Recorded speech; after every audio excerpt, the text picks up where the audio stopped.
2, 3km 구간 정체가 극심합니다. KBS 교통정보센터에서 임초희였습니다.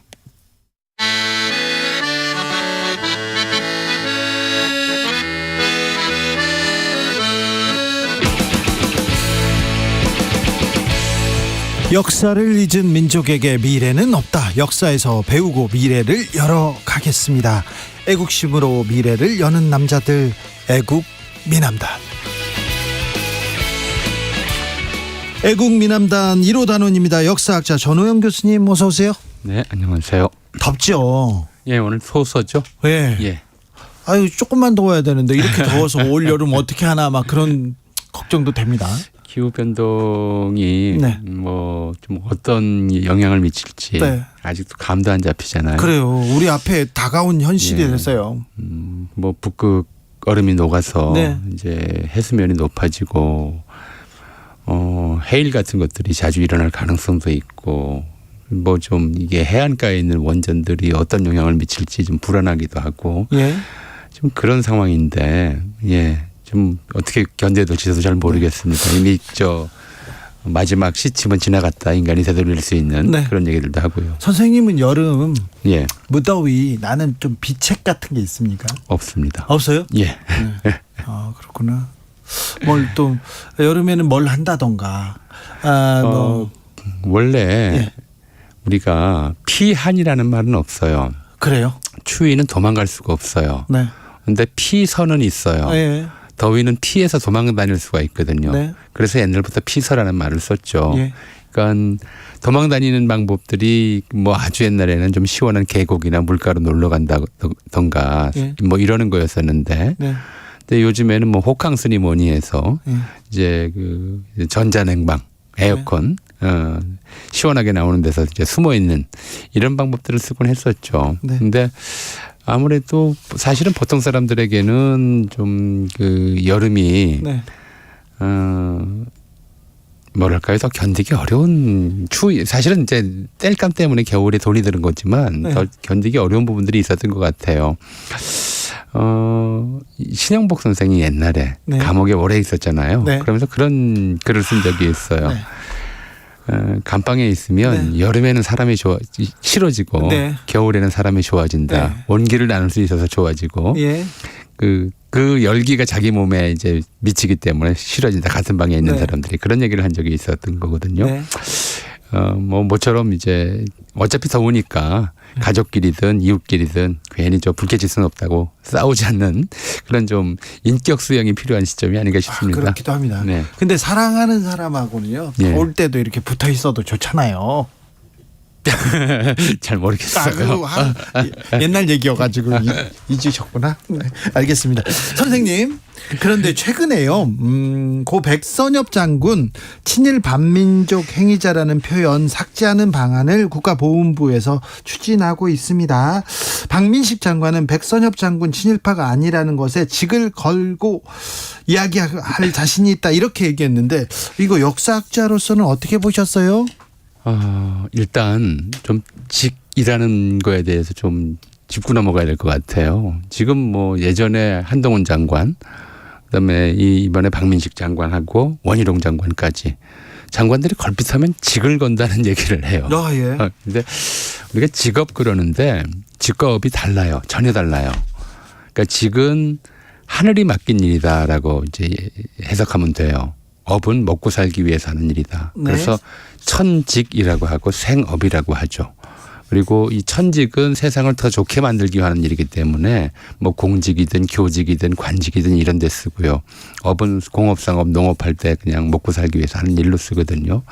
그러니까 하늘이 맡긴 일이라고 하는 것은 소명이라고 하는 것이고 한편으로는 또 한편은 요즘 개념으로 하면 이제 국민이 맡긴 일인데 그거를 무슨 도박판의 판돈도 아니고 자기 마음대로 걸고 뭘 하겠다는 이야기를 하는 것 자체가 좀 너무 경박하다. 이제 이런 생각이 들고요. 네. 두 번째로는 근데 이분이 검사 일을 오래 하셨잖아요. 검사 출신입니다. 근데 뭘 공부를 했다고 자신 있게 친일파가 아니라고 단정을 해. 왜냐하면 백선엽 장군 스스로가 본인이 이제 간도 특설대 활동한 걸 인정을 했고요. 게다가 한 이제 10년 가까이 됐죠. 그동안 안 알려져 있다가 안 밝혀졌다가 백선엽 장군의 상관의 회고록을 통해서 그 사람의 창시명이 알려졌어요. 예. 그 창시명이 뭐였냐면 시라카와 요시노리였어요. 들어보셨을 것 예. 같아요. 시라카와 요시노리가 원래 두 사람이에요. 그러니까 백선엽 장군하고 또 다른 시라카와 요시노리가 있는데 네. 그 사람이 누구냐면 윤동길 의사 상해 의거에 폭탄에 맞아 죽은 일본군 대장이었어요. 네. 그때는 이제 1932년이니까 백선엽 장군이 12살 때였었고요. 예. 그 10대 내내 이제 그런 그 시라카와 요시노리라는 사람 이름을 모를 수가 없는 그런 상황이었거든요. 네. 일본의 관동군 사령관이었고 하니까. 근데 하필이면 이제 1930년대 말 40년대 창씨 개명을 할 때 그 이름을 자기 이름으로 썼단 말이에요. 그럼 그 의식을 과연 우리가 뭐라고 좀 설명을 해야 되느냐는 거죠. 근데 무슨 근거로 친일파가 아니라는 걸 직을 걸고 자신할 수 있다는 얘기를 하시는지 본인이 무슨 뭐 그 부분에 대해서 공부를 하신 것도 아니고 공부를 하셨다 하더라도 할 수 없는 얘기거든요. 그래서 좀 경솔하고 경박하고 또 좀 정말 근거 없는 얘기를 가지고 한다라고 하는 것이고 세 번째로는 그럼 왜 지우느냐는 거죠. 지운다고 사라지는 거 아니잖아요. 한 사람의 네. 일생이 지워지는 건 아닌데 이번에 검사 일을 오래 하시면서 뭐 구속영장 청구서나 아니면 이제 공소장에 어떤 제목을 지워버리면 법정에서 다뤄지지 않는다라고 하는 그런 경험에 너무 익숙하신 것 같아요. 그러니까 공소장에 안 쓰면 법정에서 그거 다뤄지질 않잖아요. 애초에. 네. 죄가 있어도 무죄가 되고 없는 사람도 공소장에 써버리면 유죄를 따져야 되고 이런 상황들이 계속 되는 건데 근데 역사의 법정은 이런 현실의 법정과는 다르거든요. 검사가 죄목을 삭제한다고 해서 그 죄가 사라지질 않고 잘못을 지운다고 해서 잘못이 사라지는 건 아니에요. 그러니까 6.25 전쟁 때의 이른바 공훈과는 별도로 간도 특설대 활동이라든가 또 뭐 이런 일본군으로서 활동한 것들에 대한 기록을 왜 지워야 하는지 왜 지우려고 하는지 도저히 납득할 수가 없는 그런 좀 조치인 거죠. 아, 그러게요. 지은다고 해서 이 역사가 사라지는 건 아닌데 본인이 독립군 토벌에 이렇게 나섰다 이렇게 자서전에 쓰셨다는데 그걸 독립군을 이렇게 토벌했으면 이거는 친일의 범죄에 들어가는 거였는데. 그렇죠. 친일의 범주가 아니라 반민족 행위죠. 사실. 네. 독립군 토벌이나 뭐 밀정이나 다 같은 네, 좀 네. 행위거든요. 예. 예. 참 여러 생각을 해봅니다. 그런데요, 친일에 대해서는 친일 얘기만 나오면 좀 논란이 되곤 했습니다. 네. 아니 그러면 일제 시대에 살았던 사람들은 어쩔 수 없이 그 일본 순사들한테 무서워가지고 그렇게 머리를 굽신굽신하면서 살았는데 그러면 그때 사는 사람이 다 친일이냐 이렇게 얘기하는 사람도 있어요. 많죠. 네. 해방 직후부터 이제 얘기가 됐어요. 네, 큰 해방 논란이었습니다. 직후부터 우리 모두의 책임이다. 친일파만의 책임입니다. 친일을 해서 이익을 본 건 자기들인데 네. 그냥 아무것도 안 한 일반 그 농민이나 도시의 이렇게 빈민들까지도 친일파로 몰아가면서 마치 이제 이익은 자기가 보고 책임은 공동체에 돌리는 그런 이론들이 굉장히 성행을 했거든요. 네. 해방 직후 1948년에 신남철이라는 분이 예. 역사 철학자인데 전환기의 이론이라는 책을 내요.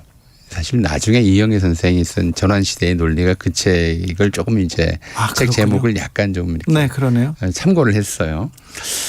근데 그 책에서 뭐라고 얘기하냐면 친일 사대주의라고 얘기하는 것. 그러니까 친일파 이전에 사대주의, 한국인들의 사대주의 근성, 기질 이런 얘기들을 자꾸들 하니까 사대주의라고 하는 것이 한국인들의 고유 속성이 아니고 예.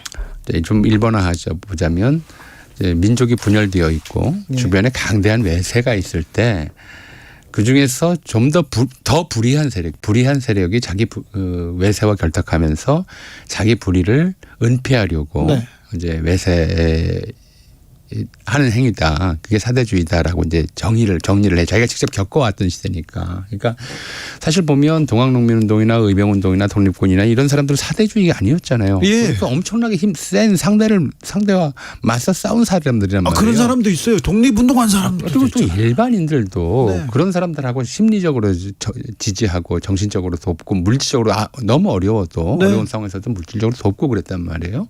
그러니까 한국인들 전체를 사대주의라고 몰아가는 거는 이제 근거가 없는 얘기다라는 게 그분의 이제 이야기였어요. 뭐 그렇죠. 그 내용이었어요. 그건 예. 맞는 얘기고. 예.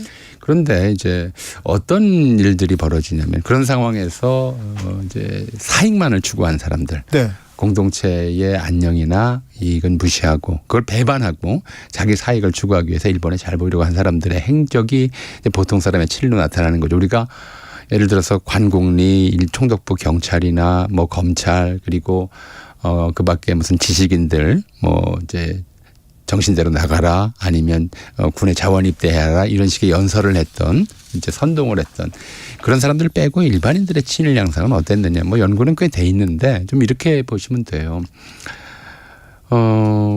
일본인처럼 보이고 싶은 거죠. 이제 사대주의 친일 행위를 하려면 네.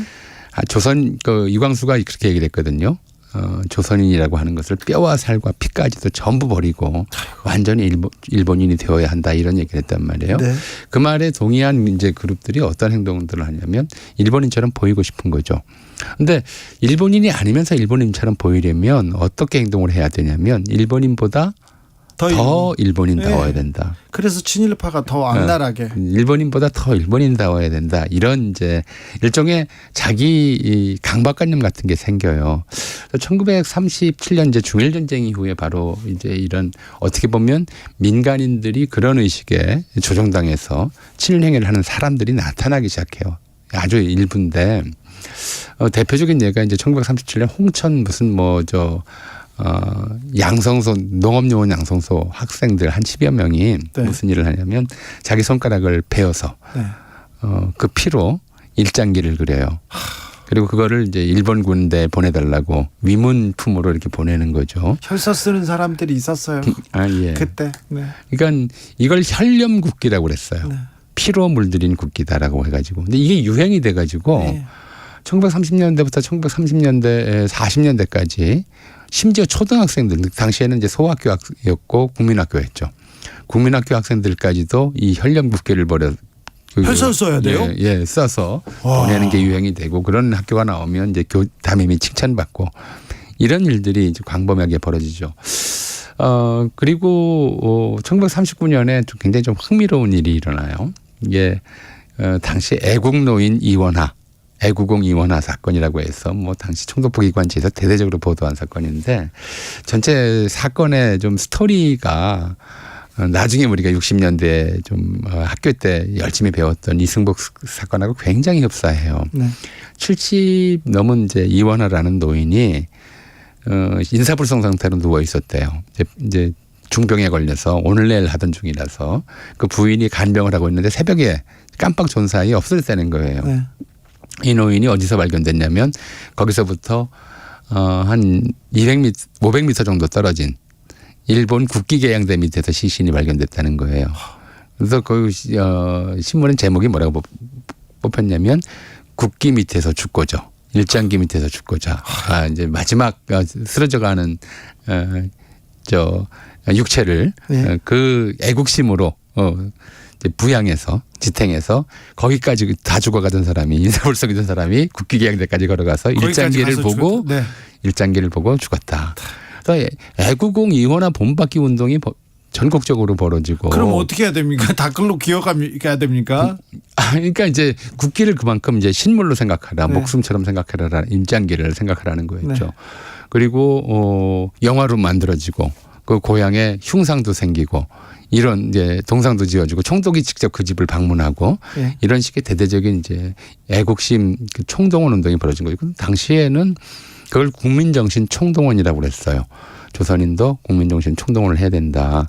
그리고 이런 방식의 좀 광기 어린 좀 그러니까 일본인보다 더 일본인답게 행동해야 한다고 하는 그러니까 혈서 쓰는 게 굉장히 유행했죠.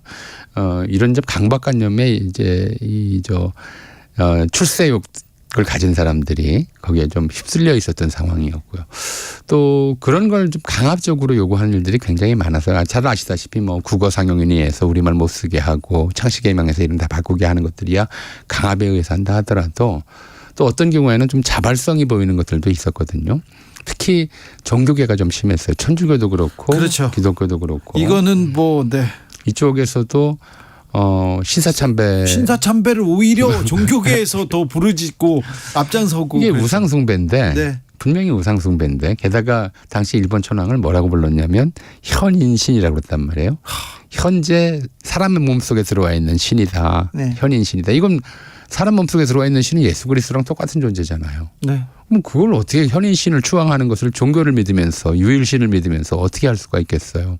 근데 그거를 동조를 했는데 당시 천주교도 그렇고 개신교도 그렇고 예배를 어떻게 하냐면 일부는 천황을 위한 미사나 천황을 위한 예배. 그러니까. 2부를 예수 그리스도를 위한 예배. 이렇게 1, 2부 나눠서 했어요. 어떻게 자기들이 모시는 믿는 신이 있는데 예. 그 위에 또 일본 왕이 있었던 거 아니에요? 그러니까 이제 정말 좀 근데 이게 뭐 강요에 의해서 억압에 의해서 그럴 수밖에 없었다. 이렇게 양해할 수 있는 부분들이 없는 건 아니에요. 네. 근데 그 양해를 불가능하게 하는 행동들이 나타나거든요. 그러니까 신도들 중에는 이걸 도저히 참을 수가 없는 사람들이 있잖아요. 양심상. 네. 자기가 예수 그리스도를 믿고 하나님을 믿는데 어떻게 그 일본 천황을 또 이렇게 숭배할 수가 있느냐. 그래서 일부러 교회에 늦게 가는 거죠. 예. 그러니까 일부는 천황을 위한 기도니까 이거 그때는 빠지고 네. 2부 때만 참내하는 나름대로 나름대로 머리썼는데 그런 사람들을 신고해요 또 목사가. 그래요? 예. 늦게 가면요? 예. 저 사람이 상습적으로 늦게 와서 천황에 대한 예배를 안 한다. 목사가요? 예. 이런 일들이 이제 곳곳에서 벌어질 정도로 아주 좀 심각했죠. 그러니까 이런 방식도 있었고 또 그 당시 이제 초등학생들 이건 이제 근대화 초기에 늘 나타나는 현상이에요. 일본도 마찬가지였고요. 무슨 얘기냐면 그게 아마 우리 주 기자님 세대까지가 그랬을 것 같아요. 지금 보면 이제 요즘 젊은 세대들하고 저희 세대하고의 두드러진 차이가 뭐냐면 저희 세대가 부모보다 교육을 많이 받은 세대예요. 네. 처음으로. 네. 그러니까 1953년 초등 의무 교육이 되고 1980년대 들어와서 대학 교육이 네. 그러니까 좀 일반화라기보다는 보편화 상당히 많이 늘어나면서 대략 1950년대, 60년대, 70년대생들, 80년대생 일부까지도 그럴 거예요. 이 사람들은 대개가 자기 집에서 부모보다 교육을 많이 받은 세대죠. 그래서 이 세대에 좀 고질병 비슷한 게 있어요. 부모들한테 무시당한다는 느낌을 주는 그런 가정 내에서 그래요? 그런 일들을 많이 하죠. 더 많이 배웠으니까 부모님을 무시해요. 잘 모른다고. 근데 요즘 세대들은 오히려 이제 거꾸로 그렇지는 않죠. 부모 세대하고 자식 세대하고의 교육 격차가 거의 안 나니까 이제 그런 차이들이 있어요. 그게 아마 역사상 이제 아주 짧은 기간 동안에 어느 나라에서나 좀 근대 교육이 시작될 무렵에 잠시 나타나는 현상이거든요. 한 세대 정도 그런 세대들이 나타나요. 일본은 이제 메이지 유신 이후에 보통 교육을 의무 교육을 시행하면서 이제 그 1920년도부터 시작되는데 예를 들어서 일본은 좀 양력이잖아요. 우리 음력이 폐지되거든요. 음력이 완전히 사라졌어요. 음력을 쓰다가 그 사라지는 과정에서 초등학생들이 굉장히 큰 역할을 해요. 네.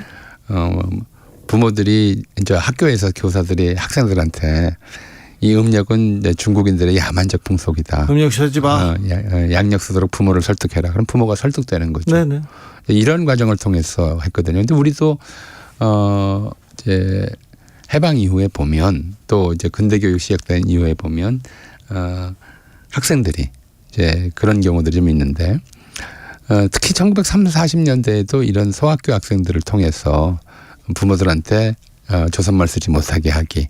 그리고 무엇보다도 이 신사참배의 생활화 같은 것들을 초등학생을 통해서 강제로 가르치는 거죠. 네. 그러니까 집집마다 가미갔다라고 해서 이제 그 일본 신사의 이제 축소 모형 같은 것들을 설치를 하고 그 앞에서 일본 천황의 건강과 일본군의 무운장구를 비는 이런 일상적인 행동들을 하도록 하기도 했죠. 예. 3283님께서 백선엽 장군이 만주 군관학교 나왔다고 친일파라고 하는데요. 태어나니까 일제시대고 가족 먹여 살리고 출세하고 싶어서 군관학교 들어간 게 친일파라고 할 수 있나요?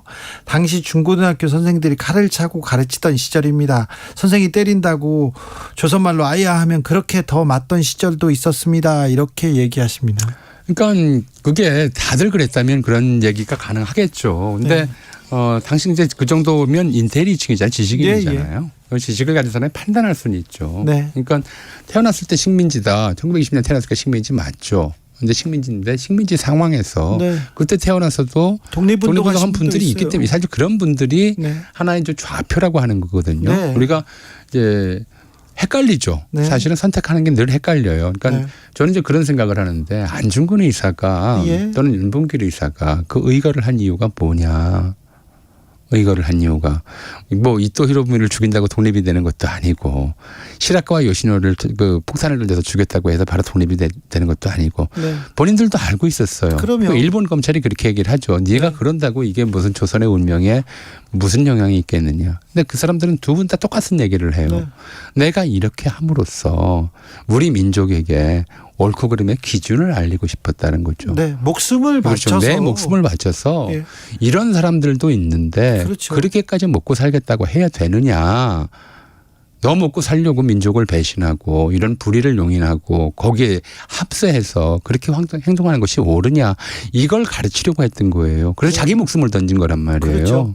근데 거기서 그런 걸 모를 수도 없는 상황이고 네. 그렇게 한 것을 가지고 우리가 그거 다 잘한 일이다 이렇게 얘기할 수는 없잖아요. 그래서는 안 되죠. 그렇죠. 그렇게 네. 되면 오히려 정말 독립유공자들한테 우리가 죄스러운 거죠. 그렇죠. 자기 목숨을 던진 네. 분들한테. 네. 그런 쪽에서도 좀 생각해 주십시오. 일제시대에 태어나서 불가피하다는 거 알아요. 순사들이 오면 무서워서 고개 조아렸다는 것도 압니다. 그런 사람들을 저희가 다 뭐라고 하는 거 아닙니다. 그런 거 아닙니다. 근데 독립운동하신 분도 있고 독립군을 토벌하기 위해 나섰던 사람도 있어요. 이걸 판단은 해야죠. 판단을 하자고요. 자, 교수님, 친일파를 어떻게 이렇게 구분하십니까? 비올라님께서 서민들의 생계형 친일과 적극적인 친일을 구분할 필요는 있다고 봅니다. 얘기하는데 생계형 친일, 생계형을 친일이라고 얘기하지 않습니다. 거기까지 우리가 아니라 학자들이나 사람들이 보통 이렇게 지적하지 않습니다. 그러니까 사실은 이승만 정권 때까지 우리가 친일파 연구를 못했어요. 예. 하면 이제 이게 걸리는 사람이 많아요. 잡혀가는 일들이 있기도 했었고요. 아마 친일파에 대한 본격적 연구는 임정국 선생이 처음 했는데 네. 이번에 글을 보면 친일파라는 말이 처음 사용된 게 언제냐. 우리나라 문헌에서는 1907년에 가서야 처음 나와요. 근데 일본 문헌에서는 좀 1884년부터 나오고요. 네. 근데 요 개념을 좀 이해를 좀 하셔야 될 것 같아요. 황준현이 조선 책략이라고 하는 게 1882년에 이제 김입한테 조선 책략이라는 글을 전해줘요. 조선이 살아남기 위해서 어떻게 해야 되느냐. 그때 조선의 이제 외교 방향으로 세 가지를 제시합니다. 하나가 친중국, 둘째가 결일본, 셋째가 연미국이었어요. 결일본은 일본과 동맹관계를 맺으라라는 것이었고요. 네. 연미국은 미국과 일종의 연대해라, 연합해라라는 뜻이죠. 그럼 제일 앞에 나왔던 중국의 친 무슨 뜻이었을까요? 친하게 지내라는 것보다 훨씬 더 강력한 의미겠죠. 네. 그때 황준원이 쓴 이 친이라고 하는 의미는 이제 양친, 선친, 모친 이거 할 때의 친이라는 뜻에 해당해요. 그러니까 부모처럼 섬겨라라는 뜻이에요. 중국을. 그러니까 1884년 갑신정변 났을 때 일본인들이 그것을 친청당과 친일당의 싸움이라고 이렇게 묘사를 해요.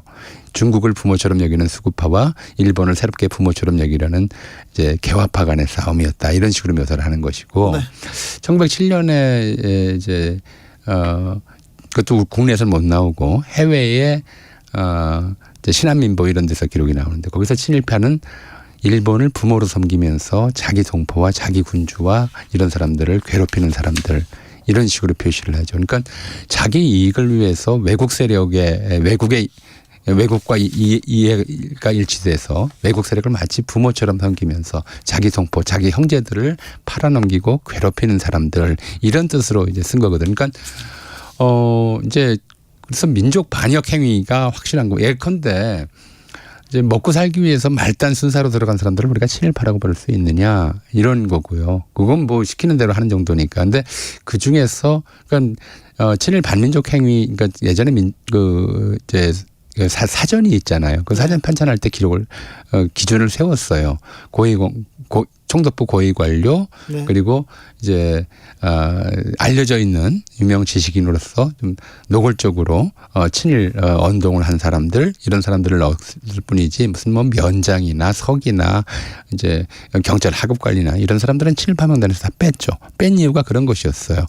뭐 식민지 상황에서 생계로 이제 관공적 뭐 말단 공직에 들어서던 사람까지 친일파로 몰 수는 없지만 그런데 대학을 나오고 고위공직자가 되고 그러면서 이제 자기 형제라고 할 수 있는 동포들을 탄압하고 독립운동가를 뭐 체포하거나 토벌하고 공격하고 이런 일을 한 사람들에 대해서는 좀 우리가 기억해둬야 된다 이런 취지였죠. 네. 백선엽 장군이 전쟁에서 6.25 전쟁에서 큰 공을 세웠습니다. 그 부분에 대해서는 감사하게 생각하는 사람들 많은데요. 그 전에 어떤 일이 있었는지 사실관계는 이렇게 정리하고 가는 것이 맞다 이렇게 그러더라도 공이 커서요. 공이 커서 이분의 업적을 이렇게 폄하할 생각이 없어요. 그런데 굳이 박민식 장관이 갑자기 친일파가 아니다 이렇게 나서는 것은 박민식 장관의 또 다른 의도가 있다고 본다 그렇게 해석하는 사람들도 많습니다. 아무튼 친일파 청산이 제대로 이루어지지 않아서 친일 얘기만 나오면 이렇게 분란이 되고 뭐 이렇게 싸우기도 하고 막 그렇습니다. 그 두 가지 문제가 늘 이제 독립유공자 관련해서는 논란이 거리가 됐었어요. 하나는 이제 친일 경력이 있는 독립운동 경력도 있고 예. 나중에 친일 경력이 있는 사람들 네. 이런 사람들하고 친일 경력이 있으면서 한국전쟁이나 해방 이후에 이제 공을 세운 사람들이 어떻게 할 것이냐가 하나의 논란거리였고요. 두 번째로는 이제 좌익 활동을 하면서 독립운동에 공을 세운 사람들이 그렇죠. 또 어떻게 할 것이냐 예. 이것이 늘 논란거리였어요. 늘 논란거리였었는데 근데 이제 보훈처에서도 이거 독립유공자 심사 기준들이 굉장히 까다로워요. 이걸 통과하기가 굉장히 어렵거든요. 그렇죠. 근데 백선엽 장군은 독립유공자로 국립유지에 묻힌 분이 아니란 말이에요. 네네. 한국전쟁 예. 군인이고 한국전쟁 유공자로 국립유지에 묻힌 분이거든요. 그리고 그 이전의 행적에서 친일 경력이 있었느냐 없었느냐도 다 따져서 네. 그러니까 이제 연구소도 나왔고 본인도 인정했고 예. 또 간도 특설대가 어떤 일을 한 부대였는지도 뻔히 다 아는 거란 말이에요. 네. 그런 상황에서 간도 특설대 활동에서 장교로 복무했다라고 하는 사실 자체가 친일이냐 아니냐를 떠나서 친일이라는 표현이 약하다면 그건 반민족 행위라고 써줘야죠. 네. 사실은 그랬어요. 그러니까 그런 일들이 있었는데 그걸 왜 지우려고 하느냐. 게다가 최근에 이제 이 정부의 그동안에 이제 일본과의 관계들을 놓고 보면 뭐 친일 정권이라고 하는 얘기를 들을 정도잖아요. 네. 그런 얘기를 들어도 친일이 무슨 잘못이냐 이제 이렇게 얘기를 하고 있는 편이고. 근데 친일파가 아니다라고 얘기할 이유가 뭐가 있겠어요. 잘 그렇죠. 납득이 안 되죠. 네. 그런데 왜 지금 이 문제를 가지고 보훈부에서 국가유공자 명예회복 가짜 유공자 다시 재검증하겠다 얘기가 나오는지 저는 좀 이해가 안 됩니다. 왜 그럴까요? 저도 잘 이해가 안 되기는 하는데 네. 오랫동안 이제 그런 이야기가 네. 뉴라이트 전국연합이 만들어지고 나서 이제 안병직 최초의 그분이 이제 회장인가요? 이사장인가 뭐 대표인가 하셨어요. 그분이 예전에 그런 말씀을 하신 적이 있어요. 이제 그동안 우리가 생각해왔던 우리 역사 기억과는 전혀 다른 얘기를 하신 거죠. 그러니까 독립운동가가 한 일이 뭐 있느냐. 사람 죽이고 건물 폭파하고 네. 파괴만 했다. 네. 근데 친일파가 뭐 잘못한 게 뭐 있느냐. 학교 세우고 이제 공장 회사 짓고 그렇게 해서 우리 민족 발전에 기틀을 만들어줬다. 이렇게 얘기를 하신 적이 있어요. 아이고. 근데 그런 좀 철학들 일종의 정의, 민족의 올바른 좌표 또는 민족다움, 민족 정기 이런 것들에 대한 생각은 좀 쓸데없는 생각이고 착실하게 경제 발전이라든가 이런 것만 중심으로 놓고 가자라고 하는 좀 비전을 그런 비전을 얘기했었는데 좀 그 비전에 따라가고 있는 거다라고 저는 생각이 들어요. 뉴라이트 인사들이 이명박 정부 때 득세했었는데요. 다시 이렇게 중요한 자리를 차지하고 나서면서 이런 역사 논쟁이 다시 거듭되는 것 같습니다. 제가 초반에 이렇게 더운데도 사랑하는 사람하고 있으면 이렇게 시원하고 좋아요 이렇게 얘기했는데 선생님한테 짓궂은 농담해서 죄송합니다. 근데요. 저는 선생님하고 여름에 가까이 이렇게 붙어가지고 이런 얘기 들으면 정말 좋을 것 같아요. 시원할 것 같아요. 그런 취지인 거 아시죠? 예. 제 마음 아시죠? 예, 죄송합니다. 압니다. 네, 예. 아시죠? 저도 알고요. 네. 또 제 처가 다행스럽게도 이 방송을 안 듣기 때문에. 아, 그래요? 예. 그래서 사모님 저 좋아하는데요. 동문이라고. 네, 예. 저를 예뻐하신다고 얘기하셨잖아요. 그런데 아무튼 네, 저는 그런 얘기가 하고 싶었어요. 네. 듣고 싶습니다. 이 여름에 역사 공부를 하고 역사책을 듣는 것도 굉장히 좋은 방법이라고 이렇게 생각합니다. 그런 마음이 아시죠? 예. 독서 삼매경 뭐 피서에도 굉장히 좋은 방법이긴 하죠. 알겠습니다. 역사학자 전우영 선생님과 함께했습니다. 감사합니다. 네, 감사합니다.